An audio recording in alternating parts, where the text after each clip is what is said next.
안녕하세요. 저 데이터로 토이 서비스 만들기라는 주제로 발표를 하게 된 조동민이라고 합니다. 우선 제 소개를 먼저 드리면 저는 심리학을 전공을 했었고 그리고 위뮤즈라는 음악 스타트업에서 스타팅 멤버로도 잠깐 있었습니다.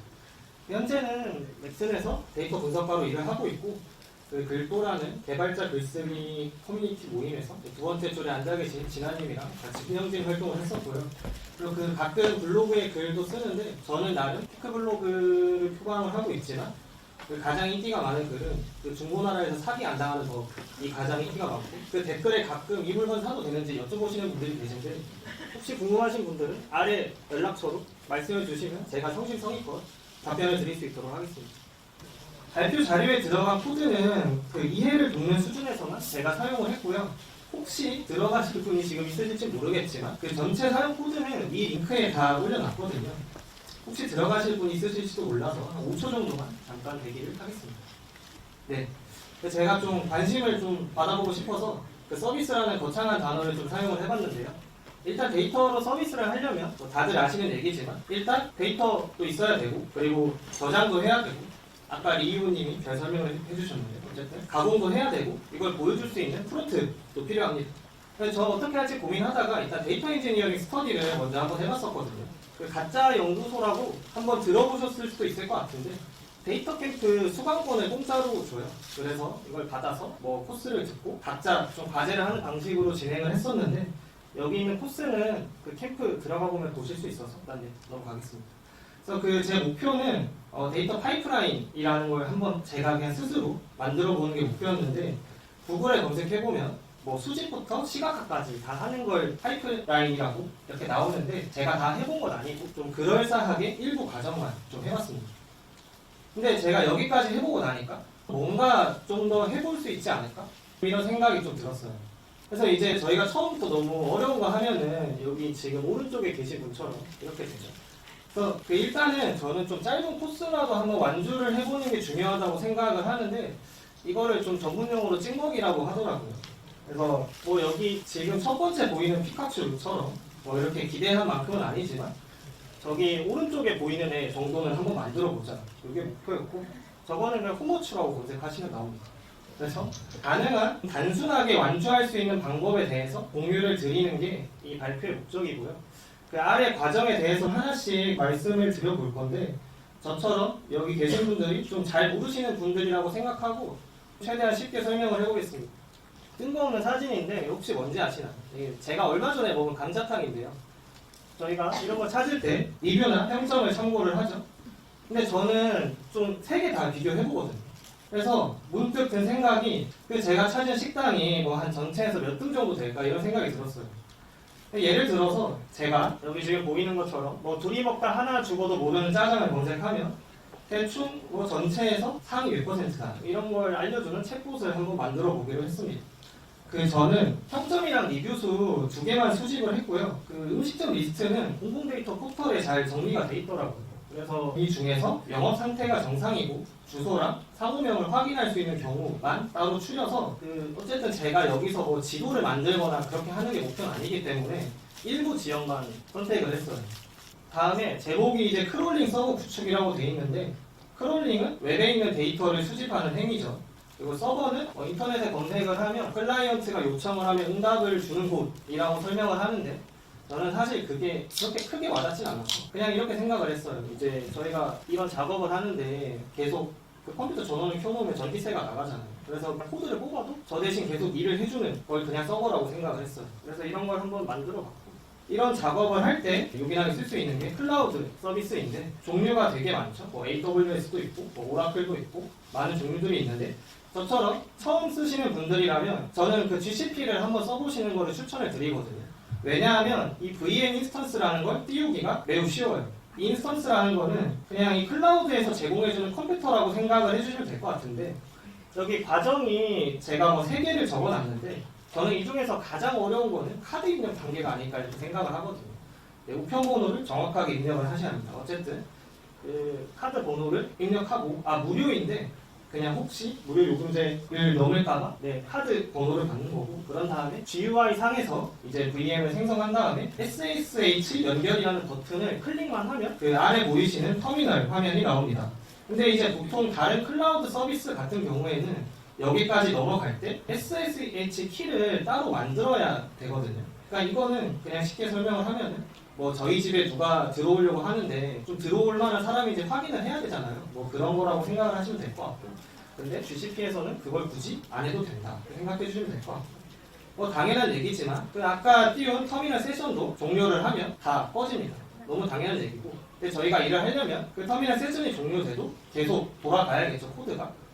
그래서 이런 주피터 서버를 몇 줄 안 되는 코드로 만들 수 있고, 그 왼쪽 코드를 봐주시면 뭐 주피터 노트북, 데이터에 조금 관심 있으신 분들은 거의 평생의 동반자로 설치를 하고, 그리고 환경 세팅 파일을 연 다음에 그 제가 두 가지만 말씀을 드릴 건데, 그 보시면 제일 아래에 0.0.0.0이라는 숫자가 보이실 거예요.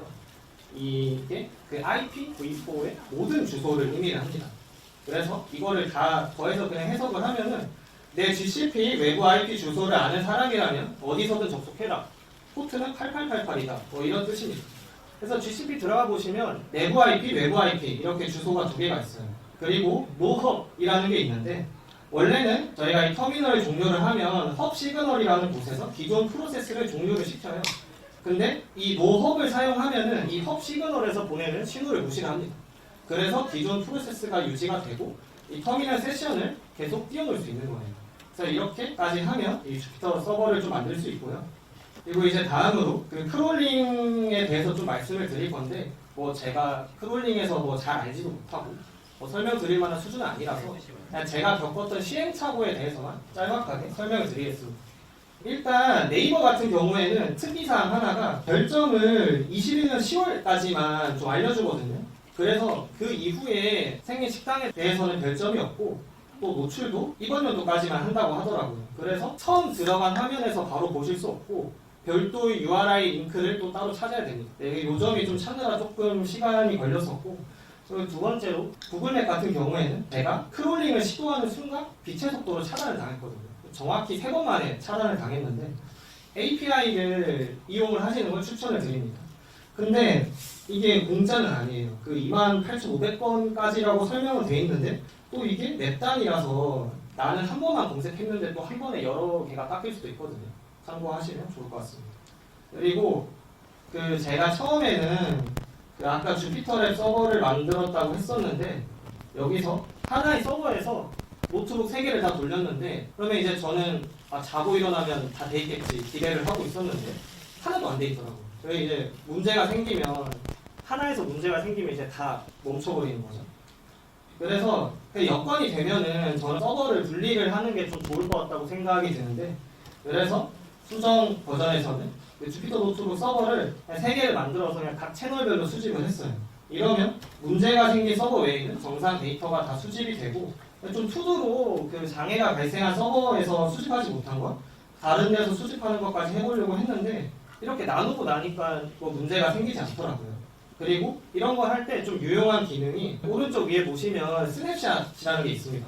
사진 찍는 거랑 비슷하게 생각을 하시면 될 것 같은데 거의 대부분의 클라우드 서비스에 다 있고, 인스턴스의 그 마지막 상태를 저장을 해주는 거예요. 그래서 그냥 이거를 다운받아서 다시 인스턴스 만들기를 하면은 똑같은 컴퓨터가 생깁니다. 그리고 또 다른 주의사항 하나를 적어놨는데, 여기 혹시 셀레니움을 잘 모르시는 분들이 있을까봐 설명을 드리면, 저희가 이제 웹에서 정보를 얻어 오려면 뭐 이럴 수가 있거든요. 어떤 버튼을 클릭해야 할 수도 있고, 뭐 스크롤을 내려야 할 수도 있고, 이런 것들을 이제 동적 제어라고 하는데, 그런 걸 해주는 걸 셀레니움이라고 하고, 그 셀레니움을 공부하다 보면은 클로즈랑 핏의 차이가 뭐냐 이런 질문들을 한 번쯤 보셨을 수도 있어요. 그래서 이거는 이제 띄워놓은 웹 화면에 끄는 건데, 클로즈는 하나만 끄는 거고 핏은 전체를 다 끄는 겁니다. 근데 뭐 이런 걸 고민할 필요 없이 위드 구문을 쓰면은 그 동작이 완료된과 동시에 드라이버가 종료가 되거든요. 그래서 위드 구문을 한번 써보셔도 좋을 것 같다. 여기까지 하시고 나면 이제 컴퓨터 끄고 기다리시면 됩니다. A 과정까지 해봤고요. 이제 그러면 데이터를 또 저장을 해야 되잖아요. 또 DB를 만들어야 되나? 이런 고민이 있었는데, 아까 리오님께서 에어테이블이라는 좋은 도구를 소개를 해주셨는데 저는 엑셀로 다시 회귀를 했고요. 네, 그래서 구글 스프레드시트를 썼고, 그 DB는 아니지만 어쨌든 데이터 관리만 할 수 있으면 되기 때문에 구글 스프레드시트를 썼고, 혹시 GCP를 한 번도 써보시지 않은 분들이라면 이 설명이 와닿지 않으실 수도 있는데 그냥 그 검색 조금만 해보셔도 되게 쉽게 설명이 돼 있거든요. 참고삼아 말씀을 드리면 일단 그 API 사용 설정을 하고 그런 다음에 그 서비스 계정을 만들어요. 그래서 이제 그 계정과 관련된 P 파일을 다운받아서 저희가 아까 만든 이 주피터 서버에 저장을 해놓고 그리고 이게 조금 귀찮은 과정인데 그 구글 스프레드 시트에 저희가 파일을 만들 때마다 계속 서비스 계정을 혹시 공유하게 해보셨나요? 남한테? 그걸 계속 해줘야 되거든요. 이게 조금 귀찮은 과정입니다. 그래서 여기 보시면 제이슨 키 파일을 받아서 클라이언트를 만들고 시스템 오픈한 다음에 제일 아랫줄에 어펜드 로우는 그냥 마지막 줄에 행을 삽입을 해주는 거예요. 그러면 이제 오른쪽에 보시는 것처럼 뭐 계속 좀 느리긴 하지만 한 줄씩 추가가 됩니다. 이 정도만 해도 혼자 놀기는 좀 충분하지 않을까 생각이 들고요. 여기까지 하면 저희가 B까지 했습니다. 이제 다음으로 아까 수집 기준 한 번만 더 말씀드리면 저희가 일부 지역만 검색을 했었고 그리고 이 중에서도 검색한 결과랑 기존 식당 리스트의 주소가 일치하는 경우만 수집을 했었어요. 이걸 적은 이유는 그 당근마켓 블로그에 도로명 주소를 클리닝하는 정규 표현식이 잘 설명이 돼 있어서 그냥 참고차 넣어봤습니다. 그래서 이제 수집 결과를 보면 일단 카카오 같은 경우에는 10개 미만인 리뷰가 되게 많고 네이버는 또 100개 이상의 리뷰가 많고 구글은 분포가 그나마 고르긴 하지만 그러니까 저기 리뷰 수들을 그냥 다 분포의 한 점이라 생각하면 그나마 고르긴 하지만 식당 수가 적어요.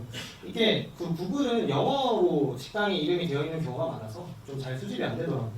어쨌든 그 점수 분포를 보면은 눈에 들어보시는 게 그 네이버 보면 꼬리가 어디서부터 시작하죠? 대략 한 4점부터 시작을 하죠. 그래서 조금 점수가 후하다 이렇게 볼 수도 있을 것 같고 카카오 같은 경우에는 꼬리가 뭐 한 2점 정도까지 길게 내려와 있는데 아무래도 이게 리뷰 수가 적어서 그런 건지 모르겠지만 좀 짜다 뭐 이렇게 볼 수도 있을 것 같습니다. 그래서 제가 아까 순위를 산정한다고 했었잖아요. 그러면 이 순위를 산정할 때 최소 리뷰 수를 몇 개로 해야 할지를 결정을 해야 하는데 아까 하나만 했을 때는 이 왜곡이라는 거는 그냥 뭐 이렇게 울퉁불퉁하게 좀 튀어나와 있는 걸 보실 수 있는데 이거를 리뷰 수를 10개 이상으로만 해도 보시면 뭐 30개랑 거의 차이가 없어요. 그래서 저는 가게가 하나라도 많으면 좋기 때문에 리뷰 수를 10개 이상인 거를 기준으로 봤고요. 그래서 저희가 뭐 설문조사 같은 걸 하면은 보통 이런 아래 뭐 매우 불만부터 매우 만족까지 많이 보실 텐데 만족이 4점에 해당하죠. 근데 좀 이 4점이 그 식당 평점을 볼 때는 우리가 생각하는 4점이 아닐 수도 있지 않을까? 그런 생각이 들었어요. 보시면 뭐 네이버, 구글 둘 다 뭐 중앙가 평균 다 4점 넘거든요. 이런 생각을 좀 해봤고 여기까지 하면 제가 가공까지 완료가 됐습니다. 그래서 이제 가공한 정보를 보여줄 수 있는 프론트를 또 만들어야 되는데 제가 아까 챗봇을 만든다고 했었잖아요. 근데 이제 보통 가이드를 검색을 해보면 카카오톡을 이용한 것들이 좀 많은데 그냥 제가 비교를 해보니까 그냥 저처럼 처음 해보는 사람들 입장에서는 텔레그램이 좀 더 쉬울 것 같더라고요. 그래서 그냥 처음 해보시는 분들은 이렇게 좀 가볍게 접근해봐도 좋을 것 같다라고 생각이 들고요. 그래서 텔레그램 앱에 접속을 한 다음에 봇 파더 딱 이름부터 느낌이 오시죠. 검색을 하면 그 뉴봇을 입력하고 그 챗봇 이름을 입력을 해줘요. 이제 그런 다음에 메시지 아래로 쭉 내려가면 API 토큰 정보를 주거든요. 그래서 이 토큰 정보를 가지고 저희가 텔레그램과 계속 상호작용을 하는 겁니다. 그래서 한번 만드는 과정에서 설명을 드릴 건데 업데이터라는 클래스가 있어요. 그 제일 아랫줄 보시면 뭐 제가 읽지는 않겠지만 딱 봐도 코딩에서 봇한테 뭘 시키려면 업데이터를 써야겠구나 이런 느낌이 오시죠. 그래서 이 업데이터 클래스가 어떻게 작동하는지 보면은 이 클래스가 디스패처라는 걸 고용을 해서 뭘 하냐 텔레그램 보드로부터 정보를 받아서 이 디스패처한테 일을 시킨대요. 그래서 저희가 이 메시지를 입력을 하면은 그 주피터 서버에서 아까 그 토큰을 가지고 업데이터를 생성을 해서 메시지를 받는 거죠. 그런 다음에 디스패처한테 일을 시켜서 다시 텔레그램으로 메시지를 보내는 거예요. 외국인이랑 한마디도 못하면서 되게 영어 강사처럼 한번 설명을 해봤는데 양해 부탁드리겠습니다. 그리고 업데이터 클래스를 토큰을 가지고 저렇게 만들고 그리고 뭐 제가 이름을 뭐라고 해야 할지 몰라서 그냥 행동함수라고 적어놨습니다. 오늘 저녁 메뉴는 치킨입니다. 뭐 이런 메뉴를 보내주는 건데 그리고 여기 아래에 뭐 add 핸들러, 커맨드 핸들러 이런 거 신경을 쓰지 마시고 어쨌든 저 행동함수를 할당을 해주면 그 챗봇한테 메시지가 가게 됩니다. 그러면 이제 여기서 질문이 들 수가 있어요. 그러면 이 메시지는 어떻게 계속 주고받을 수 있을까? 왜냐면 그냥 저희가 보통 생각하는 주피터 노트북을 생각을 해보면 그냥 한 번 실행하면 종료가 되잖아요. 그래서 그럴 때 사용을 하는 기능이 스타트 풀링이라는 기능인데 이거는 텔레그램으로부터 받은 메시지가 있는지 계속 확인을 해주는 겁니다. 이 풀링이라는 거에 대해서 조금만 상세하게 설명을 드리면 저희가 웹에서 검색을 할 때 가장 많이 보는 네 글자가 있잖아요. HTTP. 뭔지는 몰라도 그 철자가 뭔지는 저희가 다 알고 있죠. 근데 그 HTTP의 경우에는 잠깐만 앞으로 돌아가서 제가 지금부터 텔레그램을 클라이언트라고 하고 아까 만들었던 그냥 주피터 서버를 제가 서버라고 하겠습니다. 그렇게 생각하고 들어주시면 될 것 같고 그냥 여기서 설명을 드리면 그 HTTP 통신은 클라이언트에서 서버로 요청을 하고 서버에서 응답을 하면 끊깁니다. 근데 저희가 뭐 채팅 같은 건 계속 주고받아야 되잖아요. 정보를. 사실 그런 방식과는 어울리지 않죠. 그래서 약간 트릭을 사용한 게 풀링인데 예를 들면 그냥 계속 카톡을 보내는 거예요. 뭐 나랑 놀래 이런 식으로. 그래서 여기서 한 번 더 설명을 드리면 이 주피터 서버에서 그냥 혹시 메시지가 온 게 없는지 계속 그냥 체크를 하는 거예요. 혹시 온 메시지가 없는지. 근데 이렇게 계속 메시지를 보내는 건 조금 비효율적이겠죠. 그래서 나온 게 롱풀링이라는 거고 그 롱풀링은 그 메시지가 올 때까지 기다리는 건데 다시 앞으로 돌아가서 설명을 드리면 저희 주피터 서버에서 그 텔레그램 앱으로 혹시 들어온 메시지가 있는지 한번 체크를 해요. 그런 다음에 그 명령어를 계속 물고 있는 거죠. 그러니까 물고 있다는 거는 이게 적절한 설명인지 모르겠지만 저희가 주피터 노트북에서 셀을 실행을 하면 완료가 다 안 되면 별로 떠 있잖아요. 그냥 계속 그 별이 돼 있는 상태라고 생각을 하시면 될 것 같아요. 그런 다음에 메시지가 오면은 바로 거기에 대한 응답을 주고 다시 메시지 체크를 해서 다음 메시지가 올 때까지 물고 있고 이게 반복되는 그런 형태입니다. 이런 방식으로 메시지를 주고받을 수 있고요. 텔레그램은 제가 그냥 롱풀링 방식을 사용한다고 적어놨는데 그냥 가이드가 다 이렇게 설명이 돼 있어서 이렇게 적어놓은 거고 웹훅이라는 방식도 있으니까 참고하시면 될 것 같습니다. 그래서 이제 뭐 결과물은 그냥 오른쪽 화면을 봐주시면 될 것 같은데 그냥 스타트를 누르면 이 앱을 어떻게 사용하는지를 알려주고 그리고 식당을 검색을 하면 뭐 대충 평점 이런 걸 알려주는 식으로 작동이 되는데 이 화면을 보시면 어떤 생각이 드시나요? 좀 솔직히 좀 구리지 않나요? 뭐 정보가 잘 안 보이죠? 그래서 좀 개선을 해봤습니다. 그 데이터 프레임을 또 참 세상이 좋아져서 이미지로 받을 수가 있더라고요. 그 데이터 프레임 이미지라는 라이브러리를 사용해서 데이터 프레임을 이미지로 받아보고 또 판다스 스타일 혹시 써보신 분이 계실지 모르겠지만 이걸로 좀 튜닝도 한번 했습니다. 그래서 그 데이터 프레임 이미지 라이브러리를 그냥 설치를 하고 그냥 익스포트만 하면 PNG 파일로 받을 수 있거든요.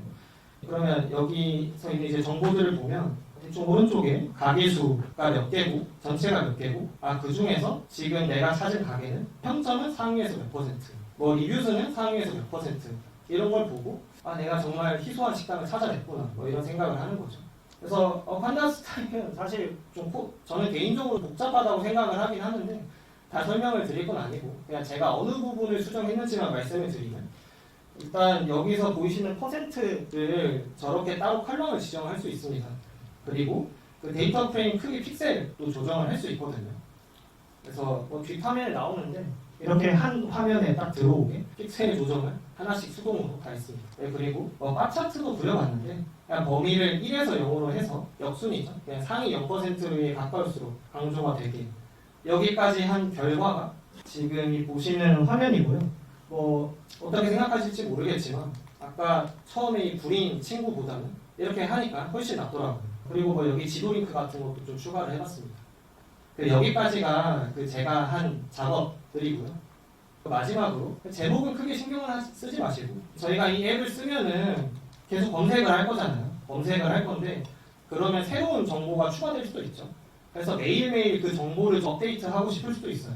그럼 이런 작업을 할 때 가장 중요한 거는 매일 일정한 시간에 코드가 실행되어야 된다. 저는 이게 제일 중요할 거라고 생각을 하는데 뭐 이럴 때 요즘 가장 많이 용어가 나오는 게 뭐 에어플로우라는 도구인데 사실 제가 잘 모르기도 하고 여기서 설명드릴 만한 주제는 아닌 것 같아서 간단하게만 말씀드리면 정해진 시간에 코드를 매일 실행할 수 있고 그리고 작업 간의 인과관계를 설정할 수 있어요. 혹시 크로텍 같은 걸 써보신 분들이라면 이게 얼마나 도움되는지 아실 수도 있을 것 같은데, 뭐 A가 실행된 다음에 B가 실행되다 이렇게 설정할 수 있고, UI가 되게 편해서 뭐 실행 내역 확인하거나 뭐 이런 것도 되게 편합니다.